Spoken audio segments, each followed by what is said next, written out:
Olá, meu nome é Conrado Augusto Castro Oliveira, eu sou estudante do curso de Agronomia da Universidade Estadual de Ponta Grossa, no estado do Paraná.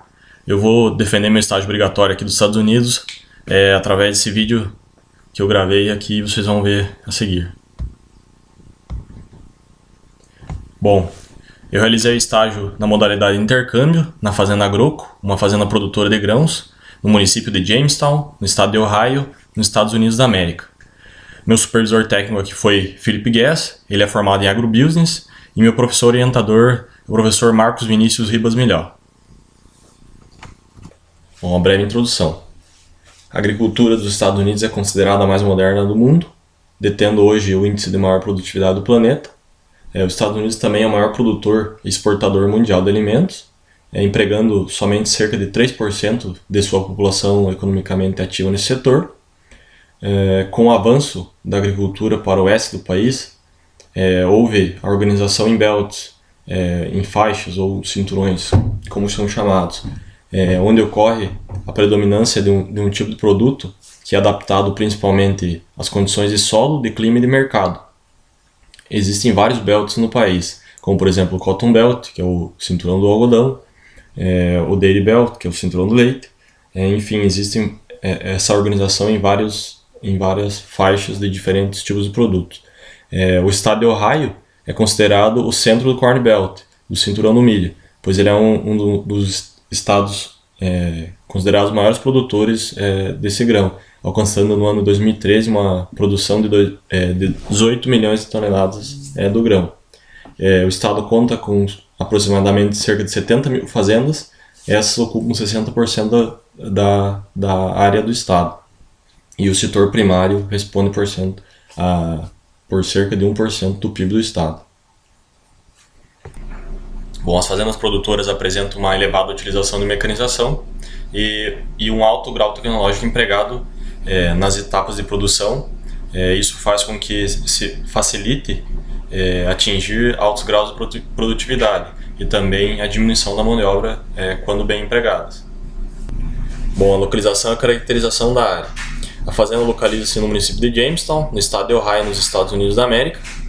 O clima, segundo o Köppen, em sua subdivisão é considerado como DFA, ou seja, ele é um clima continental úmido, com ausência de estação seca e as chuvas mais concentradas no verão.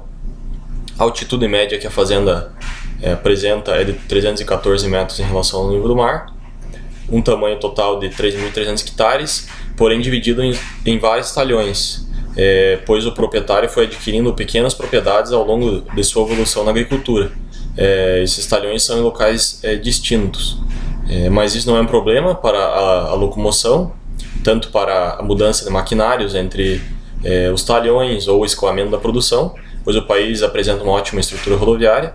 Os solos que a propriedade apresenta em suas áreas, segundo o sistema taxonômico americano de classificação de solos, são das séries Ragsdale, Brookston, Reesville, Zinnia e Miami, sendo os três primeiros da esquerda para a direita da ordem Molisol, que são solos profundos, são solos escuros, com teores de argila acima de 30%, porém apresentam má capacidade de drenagem natural. Já os dois últimos, Zinnia e Miami, pertencem à ordem Off-Sol, que são solos mais claros, não tão profundos, com teores de argila menor que 30%, e com elevados teores de silt, apresentando uma boa drenagem natural. Ambas as ordens, tanto Molisol quanto Off-Sol, são solos férteis, porém os Off-Sols são solos lixiviados mais facilmente, e confirmando pelo produtor, os solos da ordem Molisol são os mais produtivos da propriedade.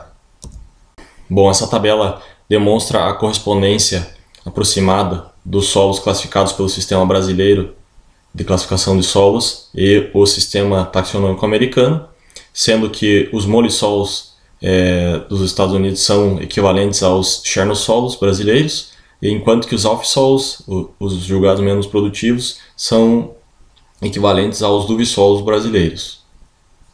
Culturas de calendário agrícola. Bom, as únicas culturas cultivadas na propriedade são milho e soja, por opção do proprietário e também devido ao janela de plantio que a região apresenta, sendo condições ideais entre os meses de abril e maio. A prioridade na fazenda é a produção de milho, então todo o foco do manejo da fazenda é em relação ao milho. Aqui um exemplo é como há uma curta janela de plantio e se houver qualquer atraso, né, nessa época de semeadura, você pode encontrar condições no final do ciclo da cultura, como por exemplo a presença de neve, não tão prejudicial para a cultura do milho, mas para a soja. Essa é uma foto um dia após a colheita do milho. Bom, planejamento da propriedade. Ele é exclusivamente feito pelo proprietário, devido à sua grande experiência ao longo de vários anos de agricultura. E seu neto, que é o meu supervisor, que é formado em agrobusiness, ele também faz a parte de assessoria e administração da fazenda.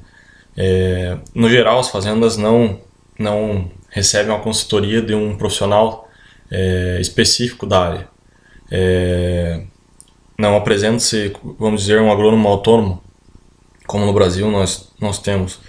É como se fossem revendas. As revendas, o mesmo vendedor de semente é que presta a consultoria para as fazendas, mas poucas vezes no ano, não tendo uma visita frequente nas propriedades. A escolha de híbridos e variedades. Ela é feita exclusivamente pelo proprietário, que leva em conta os seguintes aspectos: rendimento, resistência a doenças, resistência a insetos e ciclo. Para a cultura da soja, na safra desse ano, de 2014, foram utilizadas 10 diferentes variedades de soja, a maioria da marca Esgrow, sendo ilustradas na tela as mais importantes segundo o proprietário. Para a cultura do milho, na safra desse ano também, foram utilizados 5 híbridos diferentes da marca Pioneer, DeKalb e Croplan. A semeadura. Bom, a semeadura inicia-se na fazenda a partir da segunda semana de abril, tanto para milho quanto para soja, onde é a época adequada para a semeadura dessas culturas na região. Eles utilizam 3 semeadoras a vácuo da marca comercial Case, do modelo Early Riser 1265, com um espaçamento entre linhas de 50 centímetros para ambas as culturas, milho e soja. As semeadoras contam com 36 linhas de plantio. Bom, aplicação de fertilizantes. São realizadas amostragens e análise de solo a cada 4 anos. A aplicação é exclusivamente a lanço, com exceção do nitrogênio em milho. A adubação é do sistema a taxa variável, que pode variar em até uma área de 1,2 hectares. No ano em que obtém-se as análises e conhece a quantidade que deve ser aplicada de fertilizante no solo, é aplicado uma quantidade que suporte 2 anos de cultivo, ou seja, 2 safras, milho e soja. No terceiro ano, após essas 2 safras, é o ano de reposição, onde é estimado a quantidade exportada de nutrientes através dos mapas de produtividade obtidos através das colhedoras equipadas com GPS. Então é feita essa reposição do fertilizante no solo para que no próximo ano seja implantada a próxima cultura. Bom, a aplicação de calcário leva em conta os resultados das análises realizadas também para fertilizante, sendo que a correção da acidez é feita com o foco de manter o pH entre 6,3 e 7 e também é feita a taxa variável. Esse equipamento que vocês podem ver ao fundo é o equipamento utilizado para a aplicação tanto de fertilizante quanto de calcário, chamado sprayer. O manejo de pragas, doenças e plantas daninhas, a presença de controle com maior facilidade, pois o inverno é bem rigoroso, apresentando grande quantidade de neve, o que resulta em um menor número de hospedeiros viáveis, tanto para doenças quanto para pragas. No caso de doenças na sobrevivência de inóculos, não tendo um grande problema com o controle de pragas e doenças. Bom, as doenças para a cultura do milho, que apresentam-se na região, mas não em si na fazenda, porque o proprietário adota a escolha de híbridos resistentes, mas doenças que já vieram apresentar aqui, como por exemplo a euminosporiose, a ferrugem comum, a podridão de colmo, a mancha de biopolares, a podridão de espiga causada por Gibberella e a cercosporiose. Mas, como eu disse, ele adota a escolha de híbridos resistentes, lançando mão da resistência genética, e não tem tido problemas há algum tempo já com doenças, não tem sido necessária a aplicação de fungicidas. Bom, as pragas em milho, a mais importante aqui, mas que também não apresenta problema no momento, é a estria costa-bicosta, a Western Bean Cutworm, porque o proprietário utiliza a tecnologia ABT a seu favor, lançando mão da escolha de híbridos com essa, entre aspas, resistência. Bom, e das doenças em soja, sendo a principal a fitófora, causada pelo fungo Phytophthora soja, que é um fungo que se prevalece em solos mais úmidos, e nessa região apresenta-se uma deficiência na drenagem natural desses solos, embora todos os talhões apresentem sistema de drenagem subterrâneo. Às vezes ocorre essa doença. E o nanismo amarelo da soja, causado pelo nematóide cistos. Bom, para o controle e manejo dessas doenças é utilizado o tratamento de sementes e o uso de variedades resistentes, respectivamente. Bom, as plantas daninhas, as que mais ocorrem aqui, que também é um problema no Brasil, a buva, a Coniza bonaiensis, que é um problema, pois elas são resistentes ao glifosato, já constatados anteriormente, e o produtor não consegue eliminar elas, mas sim só interromper um pouco do seu ciclo e dar uma segurada, vamos dizer assim, até a cultura se prevalecer, e ele consegue ter um bom resultado com isso, aplicando herbicidas em pré-plantio. E algumas áreas, essa não é a área da fazenda, uma área vizinha, mas a maioria dos produtores não se preocupa com essa, digamos, defesa da sua lavoura contra as plantas daninhas. Eles não pensam na disputa por água, nutrientes e luz com a cultura que essas plantas daninhas têm, e simplesmente não controlam. O que eu vi aqui é várias áreas infestadas, principalmente de buva. Eles não sabem o que estão armando com esse banco de sementes que estão criando. Bom, e a Artemisa gigante também é uma planta daninha que aparece muito por aqui, também é de muito difícil controle. Como eu disse, ambas foram constatadas resistentes ao glifosato. E utilizados os herbicidas em pré-plantio. Bom, a colheita. São utilizados colhedoras case, dos modelos 8210, 8220 e 8230, utilizando o sistema de GPS piloto automático, gerando os mapas de colheita. Para a soja, a escolha do momento para iniciar essa colheita situa-se em no máximo 15% de umidade, variando entre 14% e 15% de umidade. Seriam bons valores, sendo que quanto menor, melhor para início da colheita, sendo que eles não utilizam secar a soja diretamente no secador. A soja diretamente da colheita vai para o silo, onde é aerada. Para o milho, inicia-se a colheita com no máximo umidade de 28%, variando-se nessa safra de 22% a 28%, e então é levado para o sistema de secagem. Armazenamento e transporte de grãos. A fazenda conta com uma capacidade total de 34.600 toneladas de grãos que podem ser armazenados nos seus silos.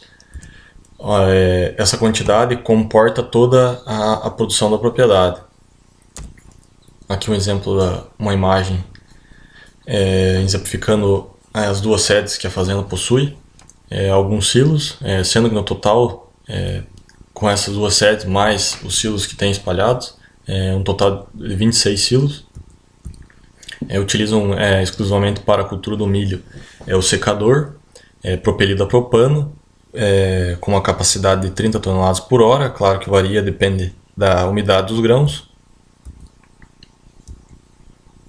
O transporte dos grãos, tanto da lavoura para os silos, quanto dos silos para a venda para a cooperativa, é feito através de caminhões graneleiros, por via rodoviária, obviamente. Como ressaltei no início, o país conta com uma ótima estrutura rodoviária, facilitando muito mais o transporte desses grãos. A fazenda conta com 7 caminhões graneleiros. A comercialização de grãos. O proprietário é cooperado na empresa Cargill e vende anualmente, antecipadamente, cerca de 75% da produção anteriormente ao plantio, tanto de milho quanto para a soja. Bom, o manejo da área após a colheita, que exemplifica o sistema de manejo na parte de fertilidade do solo no terceiro ano de aplicação, que seria o ano de reposição de nutrientes, que nada mais é que a aplicação após colheita da soja, exclusivamente da soja, pois virá a cultura do milho no ano seguinte, e nessa cultura da soja não houve adubação alguma. Através dos mapas de produtividade são calculados e estimados as quantidades necessárias a ser aplicados nutrientes para repor os nutrientes extraídos. Essas quantidades são enviadas para a empresa que vai aplicar fertilizante. Essa empresa aplica o fertilizante à taxa variável. Lembrando que a quantidade pode variar em no mínimo uma área de 1,2 hectares, corrigindo anteriormente. Bom, então após aplicado os fertilizantes, é utilizado o equipamento Chisel Plow, que nada mais é que uma grade aradora com um sistema de escarificação no mesmo equipamento, servindo principalmente para descompactação do solo e incorporação do fertilizante. Bom, e após a utilização desse equipamento, a área fica em pousio durante todo o inverno, sendo novamente manejada logo anteriormente ao plantio, com o equipamento chamado cultivador de solo, que nada mais é que um equipamento composto por uma série de hastes, que tem o objetivo de nivelar mais o solo, a quebra de torrões resultantes do processo anterior, e deixar o solo mais uniforme possível para oferecer iguais condições a todas as sementes que serão implantadas no plantio. Bom, as produtividades médias que a propriedade vem apresentar utilizando o sistema de produção que eu apresentei a vocês, sendo para a cultura da soja, no ano 2013 foi de 4.369 kg por hectare, nesse ano 2014 4.234 kg por hectare, já para a cultura do milho, no ano 2013 de 13.049 kg por hectare e no ano de 2014 13.551 kg por hectare.